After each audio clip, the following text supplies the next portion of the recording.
ನಮಸ್ತೆ.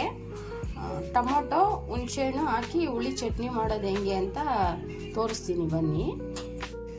ಮೊದಲಿಗೆ mixie jar ತೊಗೊಳ್ಳೋಣ. ಅದಕ್ಕೆ ಕಟ್ ಮಾಡಿ ಇಟ್ಕೊಂಡಿರೋ ಟೊಮೊಟೊ ಒಂದು 4 ತೊಗೊಂಡಿದ್ದೀನಿ. ನಿಮ್ಗೆ ಎಷ್ಟು ಬೇಕೋ ಅಷ್ಟು, ಜಾಸ್ತಿ ಚಟ್ನಿ ಬೇಕಾದ್ರೆ ಜಾಸ್ತಿ ತೊಗೊಳ್ಳಿ, ಸ್ವಲ್ಪ ಬೇಕಾದ್ರೆ ಒಂದು 2 ಹಾಕೊಳ್ಳಿ. ಸ್ವಲ್ಪ ಹುಣಸೆಹಣ್ಣು. ಇವಾಗ ಇದು ನುಣ್ಣಗೆ ರುಬ್ಕೊಳ್ಳೋಣ ಬನ್ನಿ. ಇವಾಗ ರುಬ್ಬಿದ್ದಾಗಿದೆ. ಇವಾಗ ರುಬ್ಬಿಟ್ಟಿರೋದು ಒಂದು ಬೌಲ್ಗೆ ಹಾಕೊಳ್ಳೋಣ. ಅದಕ್ಕೆ ಸ್ವಲ್ಪ 1 ಟೇಬಲ್ ಸ್ಪೂನ್ ಅಷ್ಟು ಅರಿಶಿನ ಪುಡಿ ಹಾಕೋಣ. 2 ಸ್ಪೂನ್ ಅಷ್ಟು ಸಾಂಬಾರು ಪುಡಿ ಆ್ಯಡ್ ಮಾಡ್ಕೊಳ್ಳೋಣ. ಸ್ವಲ್ಪ ಅಚ್ಕಾರದ ಪುಡಿ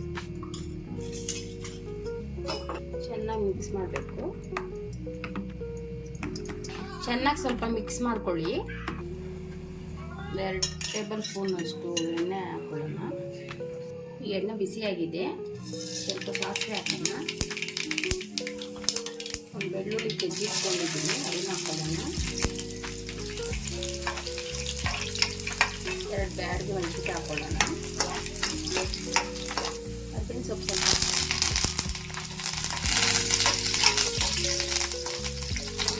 ಫ್ರೈ ಮಾಡ್ಕೋಬೇಕು.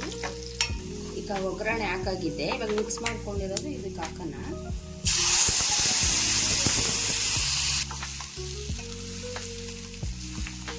ಇವಾಗ ರುಚಿಗೆ ತಕ್ಕಷ್ಟು ಉಪ್ಪು ಆಡ್ ಮಾಡ್ಕೊಳ್ಳೋಣ.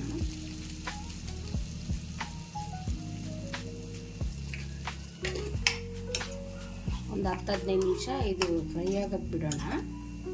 ಮುಚ್ಚಿಟ್ಬಿಡೋಣ.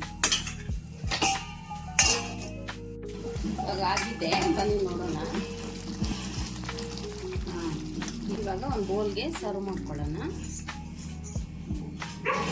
ಇವಾಗ ಟೊಮೊಟೊ ಹುಣಸೆಹಣ್ಣು ಹಾಕಿ ಹುಳಿ ಗೊಜ್ಜು ರೆಡಿಯಾಗಿದೆ.